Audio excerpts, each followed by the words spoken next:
I need all the wins, yeah. Ain't no L's, I gotta get a no call to quits, yeah. Gotta keep on moving no matter how hard it gets, yeah. Better move out the way, cause I'm coming with harder hits. My head is as hard as a brick, but I'm harder than all it is. You better move, you might get knocked out, knocked out. You better move, you might get knocked out, knocked out. You better move, you might get knocked out, knocked out. You better move, you might get knocked out, knocked out. My heart on my sleeve, stress, seal my greed. That's how I get it. Success ain't no giving. Some days I don't eat, I don't sleep. When I'm focused on dangerous, they don't wonder when I'm anxious. Ain't no limit till I tank. I'm running on fumes. The opposition don't amaze. The roads racing through the pavement. Get your hands out of my bag. I know that's because I've been in it. I don't need to brag. I guess that's what happens when you taking care of your business. But some family, you do the math. I'm out of my pocket. Houston, we got a problem, man. Perfect, let them watch me. Elevating, got them nauseous. Cause I'm the pilot in the cockpit. Nose diving in the house. And woo! Watch out, get ahead. Watch out, get ahead. Watch out, get ahead. It's time! Welcome to DFS by the Numbers with your host, Brady. Better move, you might get knocked out. Knocked out. You better move, you might get knocked out. Knocked out. You better move, you might get knocked out. What is up, everybody? Welcome to DFS by the Numbers. These are my final thoughts for UFC Vegas 88. We got Tai Tuivasa going against Marcin Tybura. We have a 13-fight card. We are back in the Apex. And yeah, I'm actually looking forward to this card, believe it or not. I think it's a good card. I don't think it has like the best name value, but I think they did a really good job in terms of this matchmaking. I think we're going to see a lot of fun fights.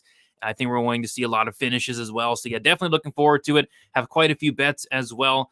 Before we get into it, if you guys could please do me a favor, leave a like on the video, subscribe here to the channel. It is always appreciated. Be on the lookout for the betting breakdown video that's going to be dropping sometime tonight. I'm still debating on adding a bet on 2 different fights, and then also be on the lookout for best bet tomorrow. I'm not sure when we're kicking it off tomorrow. Let's see. So tomorrow, the card starts at 4, so going to be going live at 2. And I'm not sure who's on the show yet, but there will be a show. And I think I'll be doing the show tomorrow as well. So looking forward to it. And yes, we'll talk some prize picks. We'll talk some Draftkings. We'll talk some weigh-ins. We had a couple people miss weight this morning, so should be a fun show.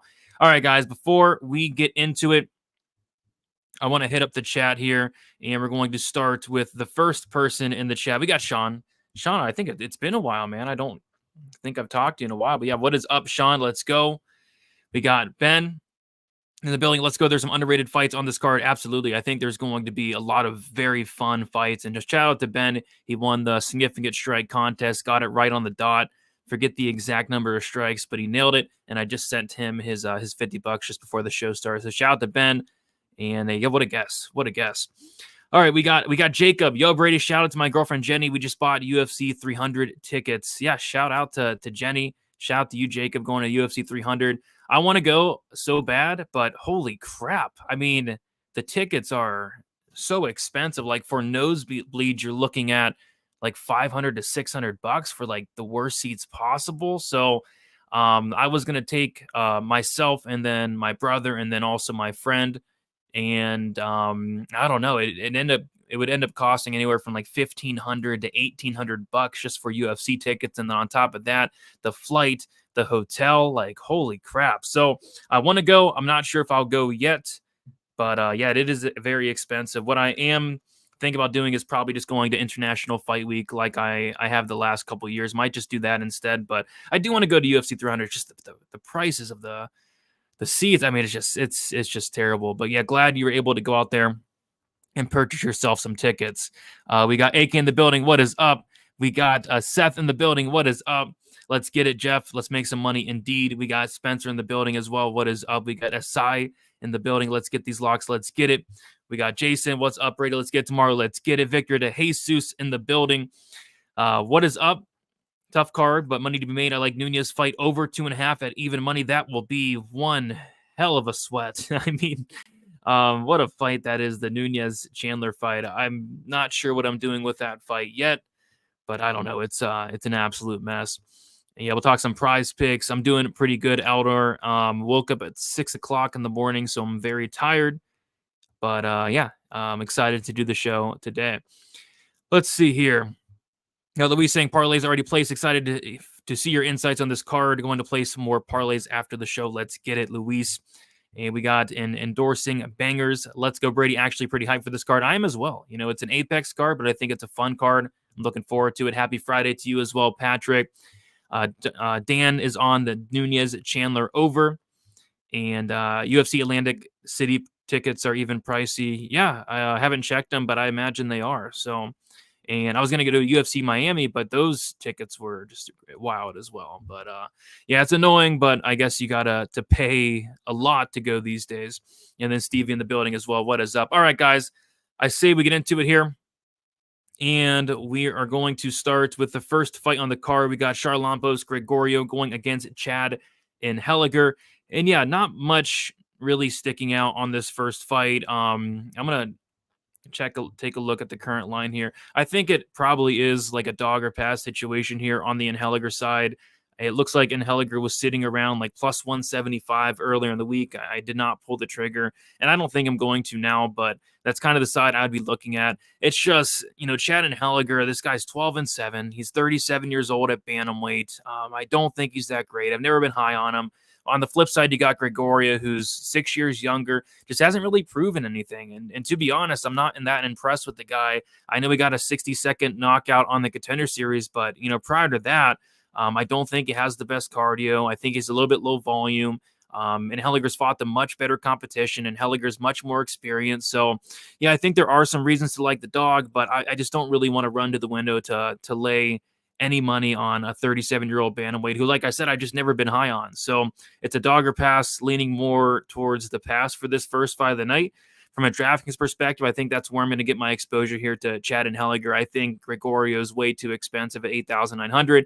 And with Chad Inheler, I think if he wins, he could pull off a decent score. I think Inheler has a lot of power. Maybe he's able to get a late finish. So don't mind some Inheler on DraftKings, but that's about it. I don't see myself betting on this fight. So you're going to be passing on the first fight of the night, but there are plenty of fights I do have bets on this week.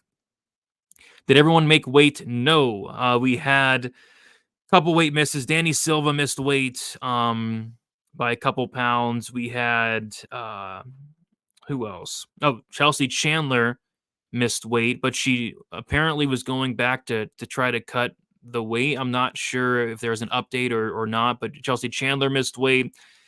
Natan Levy missed weight, looked horrible on the scale. We'll talk more about that. So, yeah, it was Levy, Chandler, and it was Danny Silva. Those were the three weight misses there. Yep, three weight misses there. And we got Victor saying, I went to a concert at T-Mobile Arena about 3 weeks ago, and while there, decided to check the price of the exact same seat I was sitting at for UFC 300. It was $2,500. $2,500, man. Yeah, I mean, it's getting to the point where it's like not even worth going at this point. Like, I'm not sure what they're doing. But the ticket prices have just gotten just way out of hand. Like $600, $700 for nosebleeds is incredible. Like, come on. Let's get it together, UFC. Let's get it together. We got LJ. What's up, Brady? Just wanted to hop in to like the video. Going to be a light night for me, considering even passing. But Isaac Dulgarian card was sketchy. I believe this one could be too. Yeah, I think this card is somewhat sketchy. But if you think this card is sketchy, you're going to think next week is even sketchier. I mean, next week is just a nightmare, especially those prelims for UFC Vegas 89. So I'm looking to kind of attack this week a little bit heavier. And then next week, I'm going to kind of take it very, very light. Let's see here. Is it going the distance? This fight, it could finish. I don't know. I don't have a strong lean one way or another on whether this does finish or not. I don't know if Gregorio is going to finish Inheler. And Inheler has 6 losses inside the distance, but all 6 of those come by sub. And I don't think Gregorio is submitting Inheler. So I could see like a Gregorio decision. I could also see maybe an Inheler decision. Maybe an Inheler late finish, but not something I'm banking on. I don't have a strong read. I think I lean slightly towards yes, but I'm not touching it. Do you think the Inheler fight goes the distance or finishes? I'd ever so slightly lean towards maybe a finisher. And we got Sal in the chat. What is up, Sal? How you doing? All right. Let's move on to the next fight of the card. We have the talk of the town. We have Jacqueline Emarim going against Corey McKenna. A lot of people seem to be heavily invested in this fight. I am not one of those people, but what I will say is, holy crap, Corey McKenna. So I do my graphics, right, for the UFC card is like a week and a half prior. And when I was doing my graphics, I had Corey McKenna listed as the dog. And yeah, she was sitting around plus 120, plus 115. And now all of a sudden, a week and a half later, she's now minus 175. So I think if you got in on Corey McKenna at plus money, you certainly did your job. You got your CLV trophy. But I, for one, will not be laying minus 175 on Corey McKenna. Like at this point, it's absolutely a dog or pass on the Emarim side. But at the same time, I don't want to go out there and bet on Jacqueline Emarim, who I don't trust her cardio. I think she can lose a lot of minutes on bottom here. So this is just a big stay away for me. I like McKenna, but I liked her a lot more, when the price was a lot more reasonable. And minus 175, minus 180 is the opposite of reasonable. So it's a big giant pass for me. On DraftKings, I don't think this fight's terrible from a DFS perspective. Like Corey McKenna, she can rack up takedowns, she can rack up control time. And then as far as Emarim, if she wins, maybe it's in round one. But another fight where I'm going to stay away from a betting perspective. But the pick is still going to be McKenna. But this line's gotten blown out. This line's gotten just completely out of control. I would not be trusting Corey McKenna anywhere near minus 170. Like this fight seems a lot closer than that minus 175 does indicate. So, yeah, it's a big giant pass for me. But I'll take McKenna to go out there and get the decision still. All right. Get those likes up. I agree with Sal. Simps betting that line down. I think if anything, people are simping on Jacqueline Emarim. Emarim is definitely the better looking fighter, at least in my opinion, but maybe people are simping on Corey McKenna. We got Tony saying Emarim not only has bad cardio, but she's giving up a lot of physical strength in this matchup. Yeah, the cardio is definitely a concern. I get it. Emarim decision, no bet. Yes. But it's probably like a ridiculous price, I'd say. But yeah, I struggle to see McKenna finishing really anybody in the UFC, let alone Jacqueline Emarim. So yeah, if you can get a good price on it, sure. But I just don't think it's going to be priced that well. I forget what they had it at. Let's see. I'll just saying, just check next week's card. You're right. It is iffy. Before I go, Mike Davis, round 2 KO, round 3 KO for me. Natan always gasses out come round 3. Hey, I'm right there with you. I think Mike Davis, I'm thinking the same thing. Second, third round KO, actually. I only simp for Loma Luke Boomy, and why not? She's incredible talent, and why not simp for her? Yep, Corey's got this. I think so. Emarim looked pretty good in her last fight. Yes, she did, but a little asterisk. It was against Montserrat Ruiz, which is not great.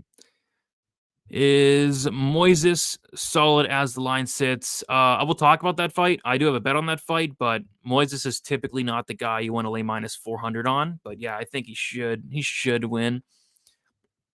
Any Nate the Train, Zellhuber like props on this card? Any round 2, round 3 subs is what you're asking? Nothing too crazy. Like, no. I don't think there's anything that crazy. Maybe like the Josh Kula sub props are actually like decent prices. I just don't know which round it could potentially come in. Like it could come early, could come late, but I think Kula would be that one. It's just I don't know which round it would come in. Yeah. Other than that, not much sticking out for a big sub 2, sub 3 prop. Let's see. Simp. Am I a simp? No, I try not to simp. I only simp for one fighter in the UFC, and that is Liang Na, which you guys can tell why. Liang Na is my favorite fighter by far. I got Gregorio, Battle, and Dulgarian at plus 300. You see it hitting. I'm picking against 2 of those fighters. It's a tough parlay to hit, but plus 300. Best of luck to you. Emarim gassed in her first fight because Hughes kept cheating. Yes, she did cheat, and she cost me money by putting fingers in her gloves during sub attempts, but everyone ignores that part. Oh, how can you ignore it? It was right there. I even went back and watched. Sam Hughes clearly cheated, and it was annoying. Battle sub 2-3. We'll talk about that. I may or may not already be on that AK. Even Kula KO. He has some knockdowns and Silva's defense sucks. Plus his wake up was very bad. Good points. And we're going to talk about that fight right now. We got Josh Kula going against Danny Silva. And do we, Thomas? All right, so we got Josh Kula, Danny Silva. And yeah, what I do like here, a decent amount, is violence, and it's plus money. I have 1.5 units on the fight. Doesn't go to decision at plus 124. I had that spot circled all week, and after the weigh-ins, after Danny Silva looked terrible and missed weight, I like it even more. And why I do like it is, well, it's a Danny Silva fight, and Danny Silva is going to walk forward the entire time with no regard to his own safety. Like a zombie, he's going to dish out a lot of volume. And yeah, I feel like there's just going to be opportunities here for either side to get a finish, right? Like Josh Kula has a ton of power in his hands. And that kind of worries me, with Silva. Silva being so open to get hit. Like Silva absorbed almost 200 significant strikes on the Contender Series. Like if he absorbs anywhere near that, he's getting starched here. So yeah, the striking defense of Danny Silva is a massive problem. The weight miss, the weigh-ins was a massive problem on the Danny Silva side. But yeah, Danny Silva, I think with that pressure, that volume, that pace, maybe even he's alive for a finish down the stretch. We've seen Josh Kula get hurt late in fights. We've seen him drop a ton of third rounds. Like Josh Kula drops the third round pretty much in every single fight in the UFC. So I think Josh Kula is live here for, it could be a knockout, could be a club and sub. And as far as Danny Silva, I think he's live as well for a finish. So yeah, the fight doesn't go to decision. 1.5 units plus 124 plus money for some violence. Just with the way Danny Silva fights, I think he's going to bring violence here, whether it's him getting the finish or whether it's him getting finished. So yeah, love this fight from a fan perspective as well. I think it has potential for fight of the night even. From a DraftKings perspective, yeah, I like Danny Silva on DraftKings, 7,400. He's very cheap. Love the volume. I might lower my ownership a little bit after seeing those weigh-ins. But yeah, I mean, Silva is definitely a live dog here, just due to the fact he has a ton of volume. Like he landed 13.6 significant strikes on the Contender Series. Small sample size, but Josh Kula with a bigger sample size only lands like 2.5, very low volume. So yeah, I think Danny Silva on DraftKings makes some sense, but the weight miss is definitely something to know. Yeah, but give me violence here. I think someone is getting served. Let me refreeze. What does simp mean? The definition of simp, I don't know. Like there's a couple different definitions you can look at. Let me look it up for you, Bruins. Let's see, simp definition. So the dictionary is saying a silly or foolish person, but that's not what we're talking about here. Okay, so this is from another dictionary. Men who are seen as too attentive and submissive to women, especially out of a failed hope of winning some entitled sexual attention or activity from them. So basically, it's like simp. I mean, I don't know how to explain it, but I gave you two definitions there. What does that even mean? What does that even mean, Benino? Kula outside the distance, plus 275. That's a decent line, especially after seeing those weigh-ins. Is Langnos still moving it with me? No, we canceled that. We canceled all that. I want to pick Danny, but after missing weight, I'm not sure now, so I will listen to you. Yeah, I'm picking him, but I'm not betting him after seeing him look like that on the scale. Meerschaert by submission is plus money. I can see it happening, especially against Barberena. Agreed. Massive weight miss by Silva. Not a good look for someone making his UFC debut. Agreed. How do you feel about Blanchfield versus Fiora opening up as a pick 'em, but Blanchfield is now minus 142 on DraftKings? I have to look into it, but initial thoughts is, yeah, maybe I'd lean the Blanchfield side. I just like the pressure, like the relentlessness, the dog she has in her, but on the feet, she definitely is a liability, but she's going to do everything in her power to push the fight against the cage, drag the fight down to the mat. I like the cardio of Blanchfield as well. So I think, Blanchfield minus 142 makes sense, but I got to look into it a lot more. Yeah, something like that. Simps are like best friends, but not real best friends. The ones who got friend zone all the bad with the good part of interacting with women. There you go. There you go. Someone who does way too much for a person they like. Another good way to explain it there. Kula trained at Killcliff for this fight as well. Love to hear it. I didn't know that. Andrade simp. I do not simp for no Jessica Andrade. That's for sure. Let's see. We got Andre. Hey, Brady. Good to finally pop in and be able to attend your show. I know it's already been a while, but how about when I said maybe Raja Baba KO here on your stream? It has been a while, Andre. And he knocked out, I forget who, but he did it in what, like 60 seconds or less? Yeah, I remember that. C-Rod being an underdog is interesting. A pretty big underdog. Money's been coming in on Dulgarian all week. All right, let's keep moving on to the next fight. We got Thiago Moises going against Mitch Ramirez, and I have two bets here. I think that it's a good spot for Moises to go out there and get a win here. Moises is one of those guys where he takes a step when he takes a step up in competition.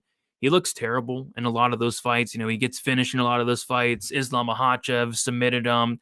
We saw Benoit Saint Denis go out there and break him. But when Moises is losing to fighters, he's losing to actually really good fighters. Even Beneil Dariush beat Thiago Moises. So, yeah, I believe 4 of his losses in the UFC are against very good fighters, right?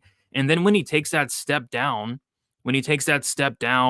against the guys like, Mel Costa, who's not even terrible, but Mel Costa, Christos Giagos, guys like that. He's going to go out there and win, and he's going to go out there and win in pretty dominant fashion. I think Moises is a guy who is pretty solid. It's just, when he does take that step up, he's looked bad in a lot of these fights. Joe Alvarez starched him as well. So I just don't think that Mitch Ramirez is on the same level, obviously, as a Benoit Saint Denis, as a Joe Alvarez, as Islam Makhachev, as a Beneil Dariush. Even Damir Ismagulov beat Thiago Moises. Yeah, I just don't think Mitch Ramirez is on that level of any of those guys or anywhere near it. So I feel like this is a spot where Moises should be able to go out there, should be able to drag this fight down to the mat. And when he does, I think he's going to have just a significant advantage. So I think it comes early here from Moises. Mitch Ramirez has 9 fights. 8 of those 9 have finished in under 1.5 rounds. So I think the under 1.5 is solid because I feel like Ramirez is going to come out and try to starch Thiago Moises. And we've seen Moises starch before, but I just have a feeling that Moises is eventually going to get this fight down to the mat. Whether it's taking him down, whether it's taking his back standing. And then once he gets on his back, I think he's going to choke him out in round 1 or round 2. So I played the round 1 and round 2 sub myself. I don't think this fight's getting too far. And I think the under 1.5, even at plus money, is not the worst look, considering, just the way these two fight, especially Mitch Ramirez. I think somebody is getting served here early. From a DraftKings perspective, I don't mind some Moises 9,300. I think he has early submission upside 1-2. And then as far as Mitch Ramirez, he's a dart throw this week for me. I don't think you completely ignore Mitch Ramirez just because Thiago Moises is a guy that he's very untrustworthy. He's dropped the ball quite a few times, but this should be a spot where Moises shows that this is a levels fight. He is the better fighter, and I think Moises gets that first round sub. Mitch looked huge compared to Moises. Yeah, Mitch is the guy that, has fought up a weight class even. He has a couple fights at like 170. So, yeah, he's a big dude, 5'11", 71-inch reach. Definitely expected him to have the size advantage. Moises rear naked choke, I'm thinking the same thing. Moises' chin and defense are not reliable enough to be minus 500, but he should win. Agreed with that sentiment for sure. I missed the first fight breakdown. You're going with Inheler. Here I am taking Inheler maybe by late. Yeah, I'm staying away from the fight. The pick's Inheler, but I kind of missed the money line, and I don't really want to bet a 37-year-old 12-7 bantamweight, but I'm going to pick him. Not a ton of confidence. Not pulling up that comment. L. I am right there with you on Moises round 1 sub, perhaps round 2. Yeah, I think it's round 1, but I did play round 2 as well. And if this fight does go 10 minutes, I'd be kind of surprised. Let's see here. This card is like walking through a swamp filled with landmines. Yeah, some of these fights, man. Some of these fights are. Let's see here. I'm sure Ramirez won't even take one round, so it's Moises all day. Yeah, I think if Ramirez wins, it's probably him landing a big shot and knocking out Moises early, which wouldn't really be the most shocking outcome, but I mean, if that happens, Moises should be just ashamed of himself, losing to this guy. So, but yeah, give me Moises by sub.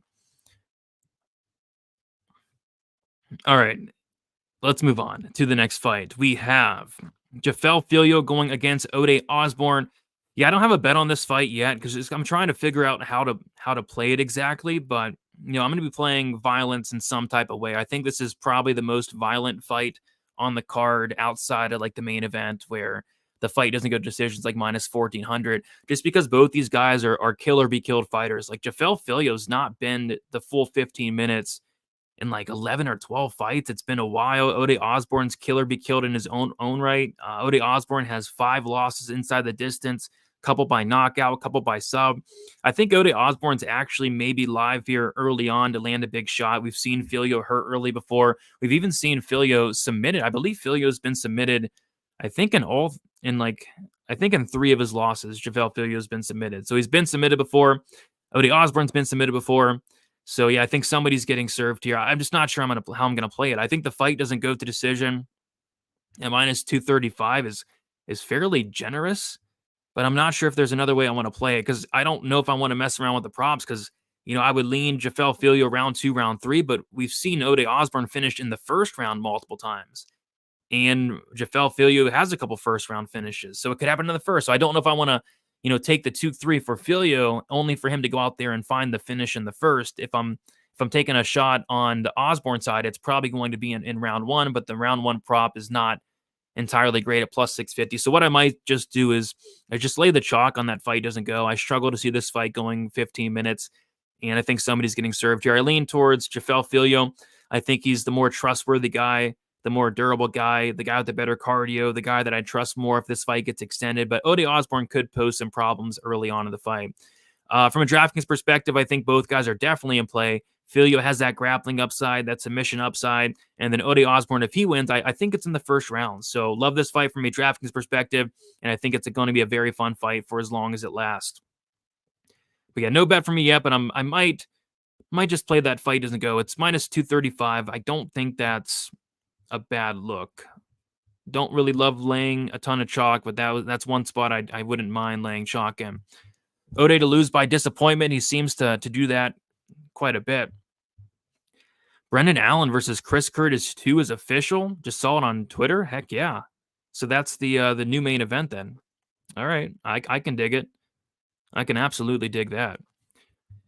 Inside the distance props at even money always catch me out. This week it's GM3 and Filho at minus 110. Wonder which one will cover. I'm picking them both too, but I don't know. The Filho fight's kind of scaring me just a little bit, honestly. Filho under 9.75 minutes. Agreed. Moises sub, Ramirez KO minus 135 on DraftKings. I think that's a solid way to play violence here if you guys have DraftKings. Both guys can get finished. Or both guys can finish and get finished. Fight doesn't go to decision is the right play. I'm looking at it. I'm looking at probably just laying the chalk there. It is a good fight. It was on Dana's. If you don't know, now you know. I take Filho by sub. Yeah. Yep. Dana knows. Only finishes for Fiallo, win or lose. Picking Fiallo, but I mean anything can happen. Probably Fiallo by KO. But Fiallo by sub or Ode by KO. I'm kind of seeing it the same way, but Filho could maybe win by knockout as well, I think. And then Ode actually has quite a few submissions, and Filho's never been knocked out. He has been sub 3 times though. So I could see like any method, but I do think there's violence. We got Yes Freak from Scottsdale, Arizona. What is up? Through 18 fights, Filho's never been KO'd. Yeah, exactly. But he has been subbed multiple times. Sprinkling the round props for Filho, Meerschaert, and or Dulgarian. Yeah, I'm right there with you on Meerschaert. Filho, I'm not sure. Because it can happen in round 1 is my problem. We got Hot Boy. What's up, Hot Boy? How are you doing? Filho taking down and submitting Barras after getting his body destroyed was insane. I think Barras had an adrenaline dump, but amazing anyways. Yeah, I was very heavy on violence in that fight as well. No sweat. You knew in the first minute it's finishing. Battle or Dulgarian on DraftKings. I'd lean Dulgarian. Filho rear naked choke round 1. Yep, it could happen in round 1. Thinking of parlaying, fight doesn't go decision with Battle. He looked so much bigger at the face-offs. Battle's physique looked like completely different at the face-offs. And yeah, he was towering over on Loosa for sure. Okay, holy crap. Before I break down this fight, I need a drink.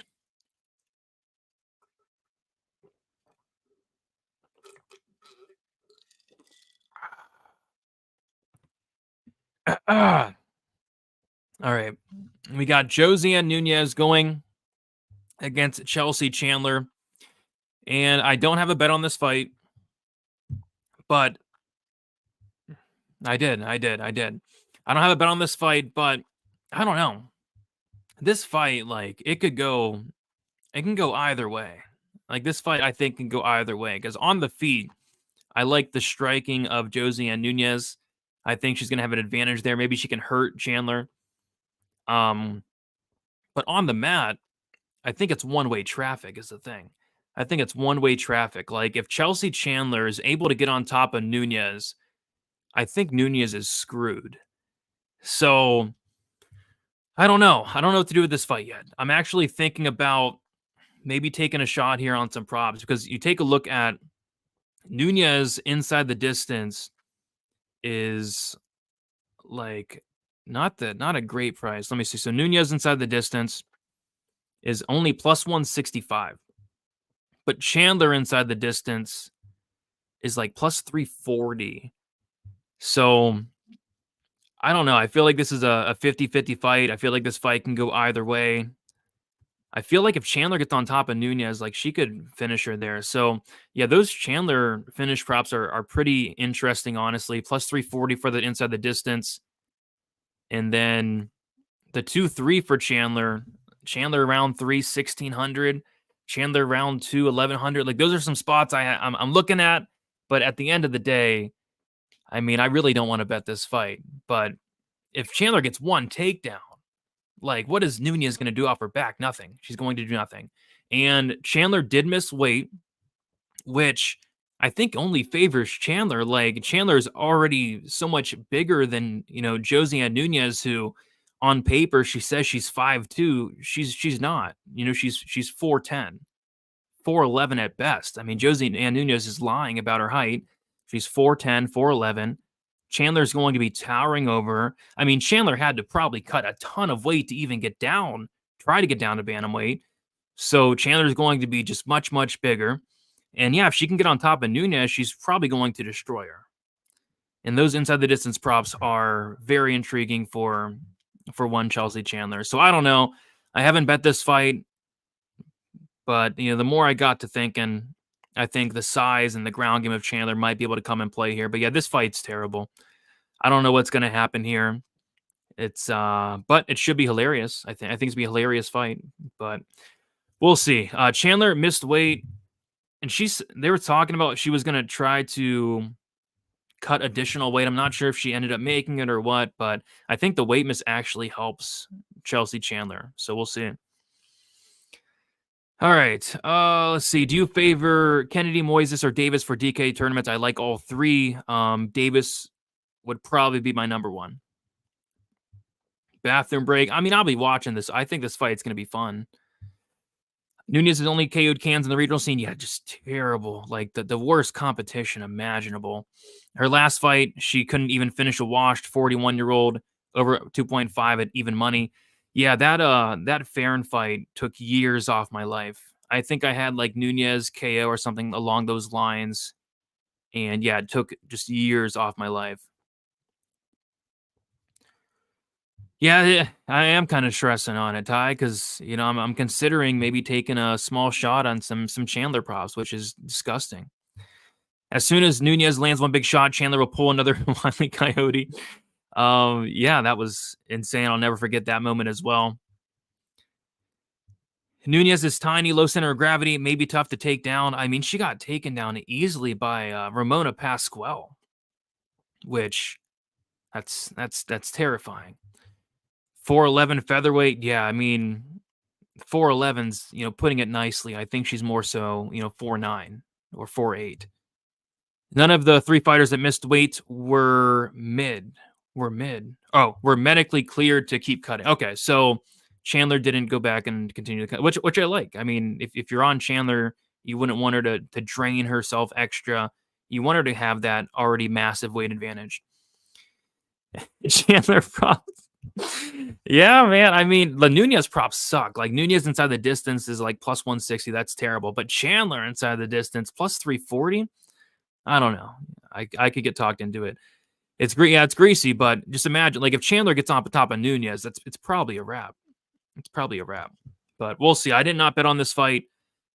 I might, and if I do, I should be ashamed of myself. But I'd be lying if I said those Chandler finish props aren't just a tiny bit intriguing, considering the size and the grappling advantage I think she has in a 50-50 fight. All right. Moving on to the next fight, we got Mike Davis going against Natan Levy. Yeah, I like Davis here quite a bit, as does everybody. I mean, this line's been crushed throughout the week.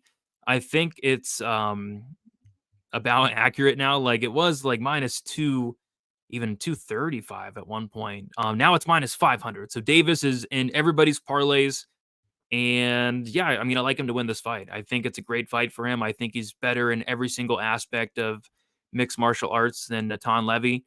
Like, I'm not sure where Natan Levy wins this fight or really has any success for that matter. On top of that, Levy did miss weight. He missed weight by like a half a pound maybe, but he looked terrible. Like, I was watching the stream, right? And I've been having some internet issues as of late. Spectrum, they're not doing great as of late. They even upped the bill. I think an extra $10 only for the Wi-Fi in my house just to be awful. Like, I don't even get Wi-Fi to my bedroom.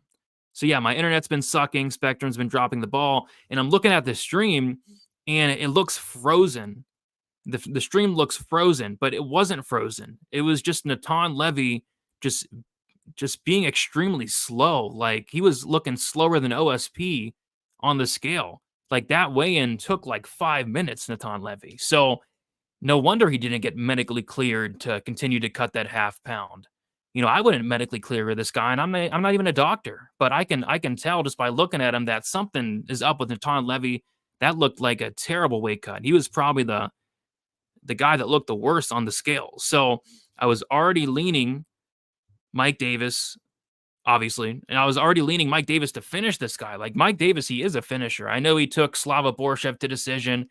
He took Mason Jones to decision, but both those guys are very tough. Prior to that, this guy has 8 finishes, 80% finish rate, finished every single win outside the UFC, finished Thomas Gifford. So yeah, I think he could finish Levy here just because I think he's so much better. I think, Levy's kind of screwed because on the feet, I heavily favor Mike Davis. And then on the ground, I heavily favor Mike Davis.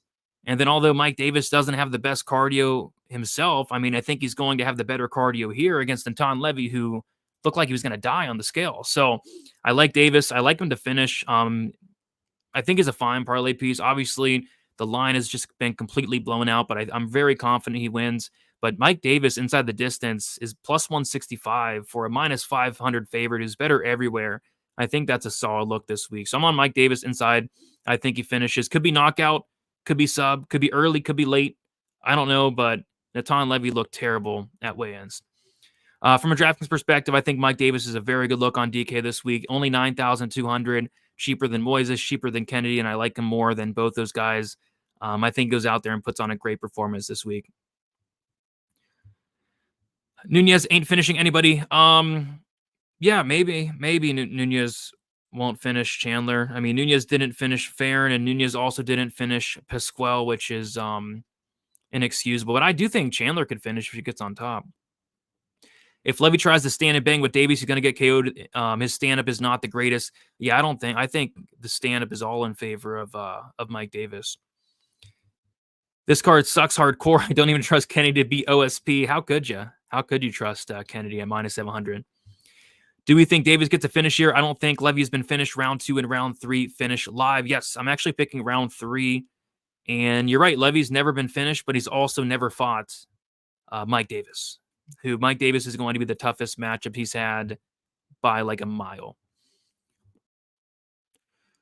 His last few outings, Natan has been fighting like Eugene Levy. Yes. Levy's going to pull out before the fight. I could see it, man. He looked rough. He looked really rough. He took 3 days. Yeah, I'm like, I thought my stream was like frozen because he was frozen like this for like 5 minutes. I'm like, I was about to refresh the stream. I'm like, what's going on, Natan Levy? But no, he was taking off his necklace. I mean, I get it. You know, sometimes, you know, these chains, they're tough to take off, but holy crap. I don't know what was happening there with Natan Levy. 2-3 or just inside the distance. Levy has a bad gas. I lean 2-3, but it could be one. Could be round one. You're almost indicating it as a lock. That's rare. I think Mike Davis winning. I'm very confident in. I would never say a lock, but I'm very confident Mike Davis wins. But that's not saying much. He's minus 500, and I don't think anybody's picking Levy. So no, he's not a lock. But I mean, I just struggle to see where Natan Levy wins this fight. We got Joey Bag with the $10. Appreciate you, Joey Bag of Donuts. 170 peeps here. Hit the like. Let's go. Thank you for the $10 dono. And agreed. If you guys can, please hit the like button. It does mean a lot. And that dono means a lot, Joey. Thank you. Now I can afford my Spectrum internet bill that was raised to like $90. I mean, what's going on here? What is going on here nowadays? All right. Best bet on the card. Both you and Jacob from We Want Picks have Danny Smith beating Josh Kulabau. Yeah, I'm picking Danny. I'm not betting him after the weigh-ins, though. And in terms of a best bet, it would be fight doesn't go to decision in Filho Osborne. Loosa, number one fade of the week. Not a big fan of Loosa. Yeah, we'll talk about that fight. I have a couple spots that I like in that fight there. What is up, fight or fade? Best plus money parlay. I don't know. No parlays for me this week. I actually haven't had a tracked parlay yet this year. Maybe it'll come soon, but I don't know. I mean, you can't parlay Kennedy at minus 700. You can't really parlay. I mean, Mike Davis minus 500. That's not really going to add much to a parlay at this point. Maybe the fight doesn't go in the Osborne Filho fight with something. I wouldn't hate that. Drop the $10 on. I might take a small poke on Chandler inside the distance. Maybe I smash my TV by the end of the night, but we'll see. We'll see. All right, moving on. We got Gerald Meerschaert going against Brian Barberena. We got Gerald Meerschaert as a decent-sized favorite, like minus 240, which is kind of weird considering Meerschaert's like always the dog, but I kind of see why he's a favorite here in this matchup. So Brian Barberena just looks like disinterested. He's fighting at middleweight for no reason whatsoever. He didn't look to be in the best shape this time around. And he has just a huge hole in his game, which is the takedown defense. I mean, he's getting taken down by a lot smaller guys than Meerschaert. So, yeah, I mean, I guess the only concern in this fight for Meerschaert would be, I mean, one, you know, you typically don't ever want to bet Meerschaert as a favorite. But two, Meerschaert's a guy that, although he's such an incredible grappler, like this guy has like over 20 submissions on his record. Sometimes he just takes a while to get going. Sometimes he takes a while to start, you know, implementing that grappling. So I guess that would be the one concern. But I do think eventually, you know, Meerschaert is going to get this fight down to the mat. And when he does, I think he's going to find the sub in Gerald Meerschaert type fashion, which is, of course, in round 2 or round 3. Could it happen in round 1? Sure, it could. But like I said, Meerschaert's a guy that does take a while to get going, takes a little bit to wake up, takes a little bit to start grappling. So I do think it's 2-3, and I'm going to be attacking those 2-3 props. I also don't think Meerschaert inside the distance at plus money is the worst look in the world, considering this guy is minus 240. And believe it or not, Meerschaert has 0 decision wins in the UFC, which is nuts because this guy has like so many fights in the UFC, and he has 0 decision wins. So I think like 8 or 9 finish wins for Meerschaert inside the UFC. I think he gets another here. Yeah, I guess, yeah, like I said, the only thing I'm worried about is maybe the fight IQ of Meerschaert. I'm not really worried about Barberena knocking Meerschaert out. I know everybody thinks that Meerschaert's chinny and all that, but Brian Barberena is not some murderous power puncher, especially at middleweight. And then you do take a look at who's knocking out Gerald Meerschaert. It's like guys like Khamzat Chimaev, guys like Joe Pyfer, just very heavy hitters. So I think Meerschaert round 2, round 3. And I'm taking a look at those round 2 and round 3 props as well. Round 3, Meerschaert is plus 1,000 last time I checked, which is crazy because that's like how he wins. It's always Meerschaert round 3. But yeah, Meerschaert round 2, round 3 is what I attacked for this fight. 0.75 on round 2 and then a half unit on round 3. I'm just hoping it doesn't come in round 1. Yeah, 27 subs. It's ridiculous. 27 subs. GM3 sub. How else does this journeyman fight go? Yes. 9 and 10 and 9 and 12 in bets last week. Still managed to lose money. Hopefully a bounce back week for me. I had like a break even week last week. I was up like 0.001 units, so like $1, which I was kind of happy with because last week was very tough. I was not a big fan of the betting card from last week, but my biggest play of the night came through with Benoit Saint-Denis Poirier under 3.5. Should have max betted. I mean, we knew from the jump like that fight was finishing very early on. Davis first round KO. I think he does finish, but it could be in any round. Finish props are solid, but you can't trust GM3 and Barberena at 185. Looks like you can't trust GM3 and Barberena at 185. Looks like a bag of milk. Yeah, you really can't trust GM3, but I think those 2-3 props are interesting. What are the props on Barberena by knockout? Barberena by knockout is plus 550. Plus 550 by knockout, which that's probably his path to victory. I think his path to victory would be a knockout. Gerald is free money. Oh, I don't know. I don't know about that. But I do think he wins. Macy Chiasson is hotter than Sam Hughes. Thoughts? Just a very interesting comment there from the Cuban assassin. Neither really are my cup of tea. I don't even want to make a pick here. I'm not even gonna make a pick, man. I mean, none of those fighters are my cup of tea. GM3 by sub it's kind of easy. I hope it is. I hope it is. If Gilbert didn't get a surprise finish, would have won an extra 3K. Yeah, I was on Jack Della inside the distance. I mean, that saved my night. Jack Della getting that come from behind knockout. I needed that last week. Let's see. Inside the distance round robin Filho battle GM3. I can see all 3 of those. Same game parlay on GM3 on DraftKings over 3.5 minutes and under 4.5 minutes, 14.5 minutes plus 120. Yeah, I would lean between the second and third round as well.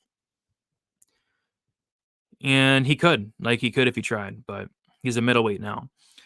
All right, let's keep moving on. We got Macy Chiasson going against Penny Kianzad. I'm going to quickly roll through this fight because not much to talk about. The pick is Chiasson.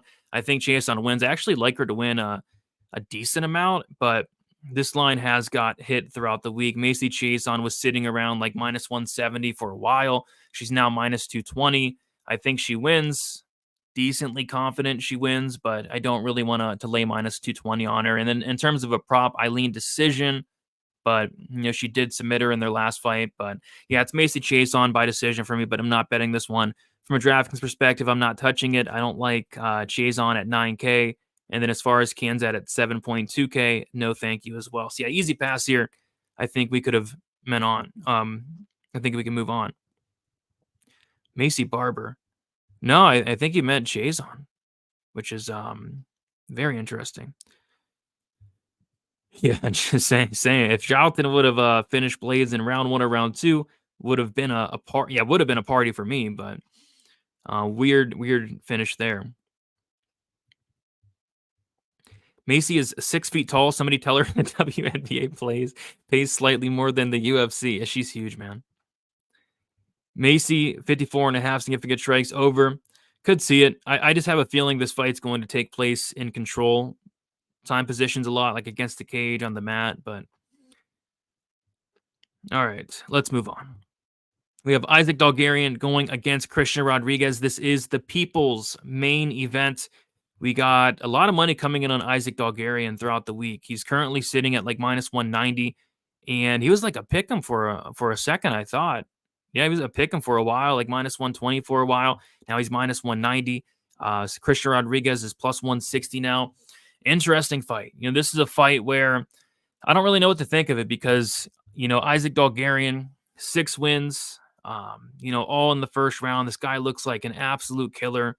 Wrestling background, the most devastating ground and pound you'll see, but has not really fought the best competition. Even as an amateur, went out there, he's starching guys in the first round. We've never seen him in the second round, and quite frankly, we've never like seen him get hit in the face, right? So we've seen him battle no adversity whatsoever.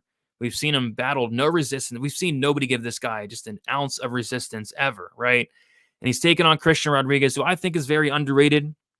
But I guess it all comes down to me, like, does Dulgarian finish Christian Rodriguez in the first round? Can he do it? And then if this fight gets to the second round, what does Isaac Dulgarian look like? Everybody's saying, oh, this guy has, 15-minute cardio. He has 25-minute cardio. Everybody's saying that. Apparently, he is training in Colorado. He does a lot of running. So if this guy does have 15-minute cardio, it's hard to see a lot of people in the division beating this guy, because in those first five, from what we see in those first 5 minutes, he looks incredible. The wrestling, the ground and pound. If he does have 15-minute cardio, like, Isaac Dulgarian's going to be just a huge problem in the division. And if he does have 15-minute cardio, I think he's destroying Christian Rodriguez. I think he could even finish Rodriguez as well, because you can only take so much damage. So if Dulgarian gets on top of Rodriguez and he doesn't finish him in the first round, and he does come out there fresh in the second, he probably finishes him in the second. So what I do like here is violence. I like the fight doesn't go. I mean, minus 115 for a fight doesn't go in a fight where if you add up Isaac Dulgarian's entire career, you don't even get 15 minutes fight time. You barely even get 12 and a half minutes fight time, adding up this guy's entire career. So the fight doesn't go being a pick'em with a guy that's never seen the second round. I mean, it just doesn't make a ton of sense to me. And we got to remember, Christian Rodriguez, before coming to the UFC, was a great finisher. He finished all his wins prior to making his debut against Jonathan Pierce. He is a solid finisher down the stretch, round 2, round 3. And then we know Isaac Dulgarian's a finisher as well. So, you take a look at these finish rates between the two. Dulgarian, obviously, a 100% finish rate. Christian Rodriguez, a 70% finish rate. I think it could be Dulgarian early. And I think Christian Rodriguez, if it turns out Dulgarian does slow down, he does slow down. Christian Rodriguez is a guy that he can break you as the fight goes on. He does have multiple late finishes. So, yeah, I like the fight doesn't go here. I know the overs are popular, which I just don't get it. Like, how can you bet an over in an Isaac Dulgarian fight? I think you're just you're making a lot of assumptions there, I think. So, yeah, my pick is Dulgarian to win this fight by first round TKO. But if the fight gets to the second round, I'm very curious to see how it does play out. I think Christian Rodriguez late props are kind of crazy numbers, considering, like, we've never seen Dulgarian even, like I said, punched in the face ever. He's battled no resistance. Christian Rodriguez round 2 and round 3, I think, are like plus 1,400 and like plus 2,200. So I think those are interesting as well. But yeah, give me violence here. From a DraftKings perspective, I like Dulgarian quite a bit, 8,500, because if this guy does go out there and finish Rodriguez in the first round, he's going to score a ton. And like I said, if he does end up having that 3-round cardio, he's going to score a ton. So yeah, phenomenal fight here. My favorite fight in the card. And I'm going to take Dulgarian in this one. But this line has gotten blown out quite a bit. C-Rod split decision plus 1,000 on Bovada. If it does go to decision, maybe it is a split. I want to fade Rodriguez, but dude keeps killing the newcomers. Yeah, he's done it a couple times. C-Rod getting run through. I'm kind of leaning that way. D2 finalist is an 18-year-old, one of the better wrestling prospects in a minute, maybe since Bo. Yeah, his wrestling's legit. Like, his wrestling is absolutely legit. Absolute can fights for Dulgarian before fighting Marshall Fax, who's okay. But in my opinion, Rodriguez will spoil the party. Will he spoil the party? Once again, he's been spoiling the party nonstop.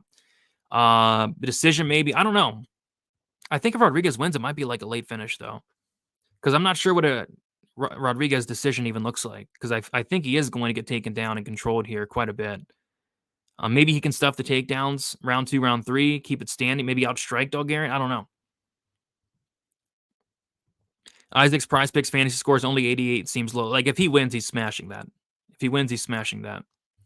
And I agree. I think it's the best fight on the card. And yeah, they do kind of look alike. All right. Let's see here. And yeah, C-Rod had missed weight at bantamweight, I think 3 times. So he finally moved up. we'll see how it goes. All right, moving on. We got Kennedy and Nzechukwu going against Ovince St. Preux, a fight that probably should not be sanctioned here.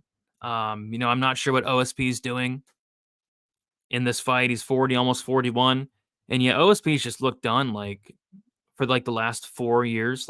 He's looked done. He's looked out of it. He's looked disinterested. So I'm not really sure what he's going to do here. I just think it's kind of funny seeing Kennedy and Nzechukwu at minus 700, just because Kennedy shouldn't be minus 700 against anybody.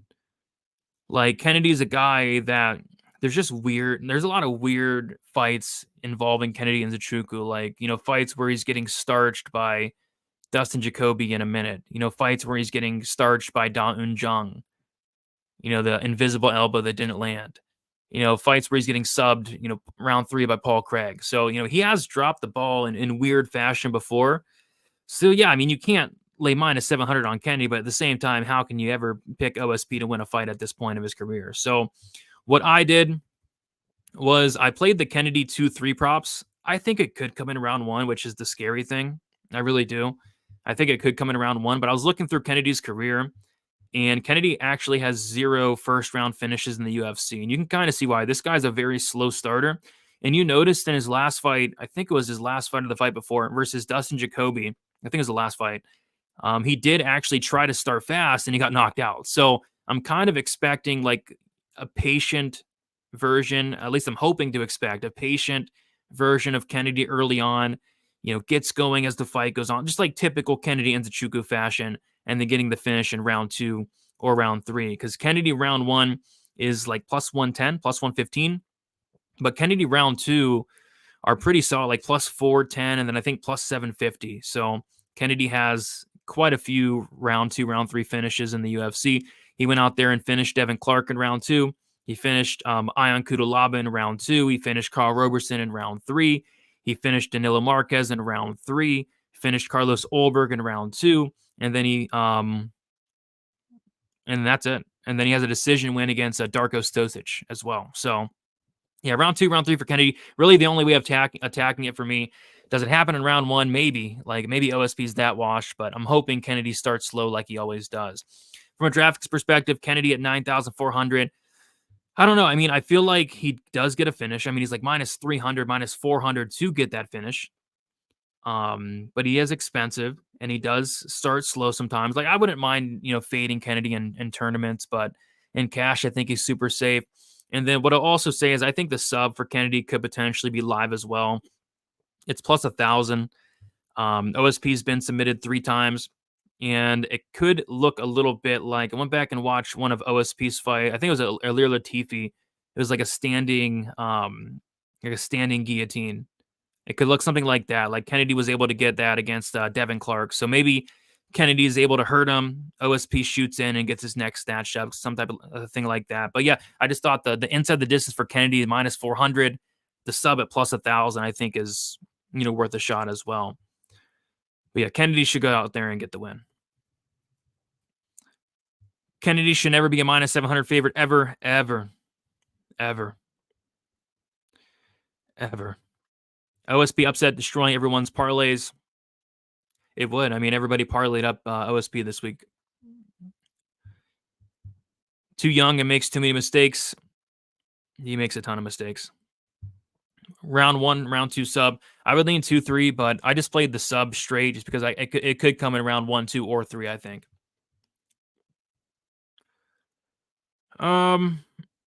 OSP Lucky Punch ended in 2020. I really like Kennedy to win over Olberg by KO, but if Kennedy and Olberg fought again now, I think it's Olberg all the way. Absolutely.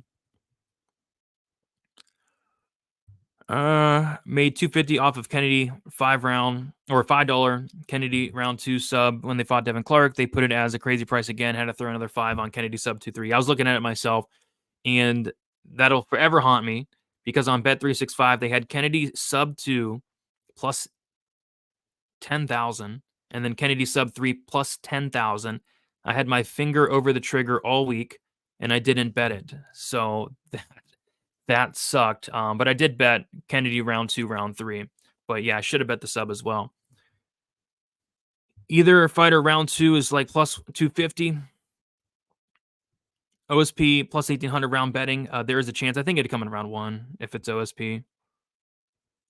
Over 1.5 was minus 135 last time I checked. So it looks like the over 1.5 is actually plus money. It's plus 125. The under is juiced to minus 155. But yeah, should be Kennedy here all day. All right, moving on. We got Brian Battle going against Loosa. Interesting fight here. I think this fight's just a lot closer than people seem to think. I think Loosa can give Battle some problems here via the wrestling. I was going back and watching Battle's last fight with what's his face and Reese McKee, and one of the commentators, I think it was maybe DC, I don't know, but he was talking about how Loosa nowadays is putting like a huge emphasis on his wrestling, and you can tell this guy's wrestling is not bad, and that's kind of what gives Brian Battle problems. Brian Battle's takedown defense is a massive liability at 45%. So in a fight where I think on the feet, I think it's going to be fairly competitive. I feel like Loosa can also get takedowns. The major concern I have, and I have a major concern here, is the cardio of Loosa. Loosa slows down in a lot of his fights, and Brian Battle's just a guy you do not want to slow down against. We've seen Battle, snatch up necks late in fights quite a few times, actually. So that's like the big concern is the cardio of Loosa. If I knew he had a hard 15 minutes of cardio, I probably would be betting him here, but I have a sneaky suspicion he might get finished late in this fight and maybe even by sub. So I did take a look at those Brian Battle round 2, round 3 sub props, plus 1,600 and like plus 2,000 for round 2, round 3. Like Brian Battle's won a lot of fights by round 2, round 3 sub. And I was getting to thinking, like, if Loosa does slow down like he does all the time, and he does shoot in on a takedown and he's tired, like he could very well get submitted here. So yeah, Brian Battle 2-3 sub, cord unit each is kind of how I'm attacking this fight. Was thinking about maybe betting Loosa, but the more I thought about it, the more the cardio just scares the crap out of me as well. So from a DraftKings perspective, I think Loosa on DraftKings makes sense if his cardio does hold up, if his submission defense does hold up over 15. I think it could score really well with the takedowns, but yeah, that cardio is a major concern for me. Battle by sub, I hope so. I hope it's in round 2 or round 3 as well. I'm on Loosa as well. Feel like the wrestling and cardio is the difference. Loosa round 3 is juicy. I'm kind of seeing the other way. I think Loosa's cardio kind of sucks. I think Battle's cardio is really good. Not clipping Battle with that reach. No, nobody's clipping Battle. I don't think either guy is clipping either guy here. Both guys are super tough. Never forget Alex Pereira couldn't knock down Bruno Silva, but GM3 did. That's why we love UFC. That's why we love UFC. I asked Brian Battle on Twitter if I should make Loosa the #1 fade of the week. He likes the idea. I'd hope so. And then Andre got Battle by decision. Could see it. I think if it does go the distance, I think it's going to be close, though. I think both guys can have their moments. All right. Moving on, we got the main event. Tai Tuivasa going against Marcin Tybura. I feel like this fight goes one of two ways. I feel like either Tai Tuivasa, finishes Tybura in the first round and a half, or, Tybura extends the fight. He drags the fight down to the mat and probably finishes Tai Tuivasa late round 2, round 3, round 4, something like that. I'm personally on the Tai Tuivasa side. One narrative thing is I believe Tai Tuivasa is fighting on his birthday, which, as we know, fighting on your birthday is always plus EV. So I like that. And then Tybura, he's a slow starter. Like, he takes a while to get going. He takes a while to start implementing that wrestling, that grappling, and you just can't really afford to do that against Tai Tuivasa, because you can get away with it with some of these other heavyweights like a Greg Hardy, like a Walt Harris. But if Tai Tuivasa hurts you, you're going down. So I'm leaning Tuivasa round 1, round 2 KO. Played them both round 1, round 2. But yeah, I think the longer this fight goes, the more it does favor Tybura. I think it's a great live betting spot as well, because I feel like Tai Tuivasa is going to be winning the early moments of this fight. But yeah, if Tybura can extend this fight late round 2, round 3, round 4 even, it heavily favors the dog here. So yeah, it's a pick 'em fight. You can make a case for both sides. If you like Tybura, you probably like those late props. And then if you like Tuivasa, you probably like those early props. I'm on the early props for Tai Tuivasa. From a DraftKings perspective, same thing. Both guys are in play. Tai Tuivasa, early finish upside. Marcin Tybura, grappling upside, late finish upside. I think both guys are in play in this main event. Tai Tuivasa, I believe 8 wins in the UFC, 7 of 8 come under 1.5. So that's kind of why I like the Tai Tuivasa early knockout props there. I really like those 2-3 props for battle when I saw them. Yeah, me too. Like, I could definitely see it. I could see it. Tai is going to smash this guy. I hope so. Tybura won't be able to take the hits. That's kind of what I'm thinking as well. Tai is washed. Maybe, I mean, it's crazy to say he's only 31, which is super young for heavyweight. He is on a 3-fight skid, though, but all 3 of those guys would destroy Tybura. Marcin moneyline, the fight IQ was too high. Remember when he survived Alexander's onslaught in round 1, and then he won the fight? He does that a lot. He survives the onslaught, then he comes back. I'm just not sure if he does that against Tuivasa. Do you think Tybura can weather the storm round 1 and wrestle round 2, 3 and get a finish? I think that's the path. Let's see. Tuivasa took everything he could from Gon, and he is willing to give just the same to Tybura. Absolutely. Kind of like the Alexander Romanov fight. Yeah, that's what he does. That's what he does. Worried about Ty's leg. Yeah, apparently he was injured like November, December. Bad haircut, no win. I mean, yeah, if you guys have not seen Tybura's new haircut, as soon as I saw that, I ended up betting the knockout props for Tuivasa because it's hard to see a guy with a haircut like that, winning a fight in the UFC. But yeah, Tybura, probably the worst haircut I've seen since Vinicius Salvador. Let's see here. All right, guys. I think that's about it. Thank you all for hanging out. Be on the lookout for the betting breakdown video. It'll be dropping tonight. Pretty much went through the majority of my bets. I'm still looking at betting Jafel, Filho, Osborne, violence in some type of fashion. I'm not sure what to do with it yet, but I love violence in the Filho Osborne fight. And then I may or may not bet on the Josiane Nunes Chelsea Chandler fight. We'll see. The more I think about it, the more I'm kind of talking myself into some of these big juicy plus money props. So we'll see. But yeah, tune in the betting breakdown video later tonight, and then best bet tomorrow, 2:00 Eastern time. We'll see you there. Best of luck, everybody. We'll talk to you soon, and enjoy UFC Vegas 88. See you guys later.